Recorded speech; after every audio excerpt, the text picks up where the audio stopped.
ছেচল্লিশতম বিসিএসের লিখিত পরীক্ষা কবে জানালো পিএসসি। ছেচল্লিশতম বিসিএসের প্রিলিমিনারি পরীক্ষার ফলাফল প্রকাশিত হয়েছে। এতে উত্তীর্ণ হয়েছেন 10,638 জন প্রার্থী। বৃহস্পতিবার সরকারি কর্ম কমিশনে পিএসসি অনুষ্ঠিত বিশেষ সভা শেষে এ ফলাফল প্রকাশিত হয়। লিখিত পরীক্ষা কবে হবে তা জানতে চাইলে পিএসসি চেয়ারম্যান মোহাম্মদ সোহরাব হোসাইন বলেন, লিখিত পরীক্ষা আগস্ট মাসে নেওয়ার পরিকল্পনা আছে।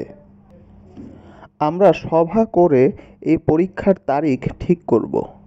পরে তা ওয়েবসাইটের মাধ্যমে পরীক্ষার্থীদের জানানো হবে। গত 26শে এপ্রিল 46তম বিসিএসের প্রিলিমিনারি পরীক্ষা হয়।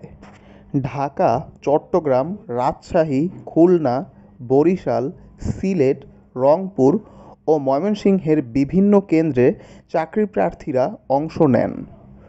সকাল 10টা থেকে দুপুর 12টা পর্যন্ত 200 নম্বরের এই পরীক্ষা হয়।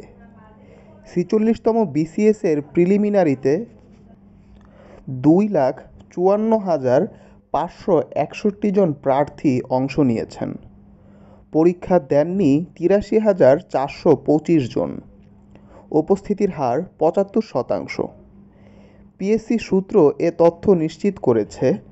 এ বিসিএসে 3,140টি পদের মধ্যে সবচেয়ে বেশি নেওয়া হবে স্বাস্থ্য ক্যাডারে। এছাড়া সহকারী সার্জন 1,682 জন, সহকারী ডেন্টাল সার্জন 16 জন নেওয়া হবে। এরপর সবচেয়ে বেশি নেওয়া হবে শিক্ষা ক্যাডারে। বিভিন্ন বিষয়ে এ ক্যাডার থেকে বিসিএস শিক্ষায় 520 জন নেওয়া হবে।